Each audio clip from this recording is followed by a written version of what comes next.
So I'm here with Paul Tomlinson and Carl Abbott following our 1-0 victory over Quorn. So, Carl, are those the kind of victories today that if we do get promotion, we'll really look back on and be like, that was one of the games we had to grind out? Yeah, absolutely, Alfie. It was really hard. We won't never use the pitch as an excuse, but we will. We can certainly now after the event when we've managed to get the 3 points. Point out how much the pitch leveled that game up. There was no real control on the game. It was very difficult to kind of muster any fluid passages of play and create anything. It was a real war of attrition for a variety of reasons. It meant the world to them, maybe, whereas other games they don't quite have the same spice to them. And it was a really, really tough day.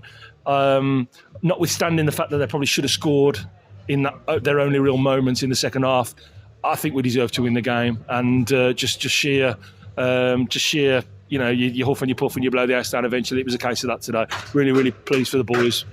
Big result for us in our season. And you said that it's a last-minute winner. Does that really show you've got personalities in the squad to get promoted when you need those extra 2 points, not just a draw? Yeah, there's lots of big characters in there, isn't there? You know, with Doobs and Levi coming on as well. I thought Levi, to be fair, when he came on, changed the game for us as well in terms of getting us more on the front foot. And he played a massive part in that for us. But yeah, it is all about big characters, isn't it? You know, you've got your two centre halves. I mean, the clearance off the line, as like Carl said, they're probably only their real chance of the game. Excuse me, clear it off the line, and then eventually, weather a little bit of a storm, and you go up the other end and you score. And it is about big characters. That's where, in games like this today, that have not been pretty, not been fluid, your big characters do come from the forward. Louis Briscoe, when he came on as well, he's done everything that Carl's asked him to do. And as I said, we've got our just rewards from that. As I said, big characters, yeah. And perhaps the only blemish on that afternoon, Williams getting sent off at the end, was that frustrating?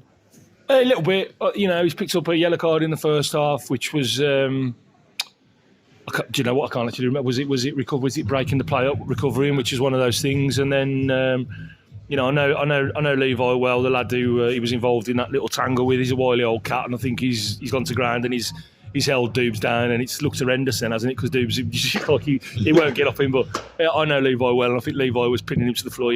All power to Levi there, quite cute, quite clever. And he's picked up a second yellow, so we'll wipe our mouth and move on from that. We've got Corey Bukalossi, who's not available today, for that game, and obviously Levi Reid has come on today and looked $1 million when he on a pitch like that still looked a real cut above. We've got the ever flexible Isaac Reid who can go in there as well. So we'll be okay. We'll be okay, and maybe just give Doobs a little opportunity to recharge his batteries and take one for the team there. No problem. Okay, cheers.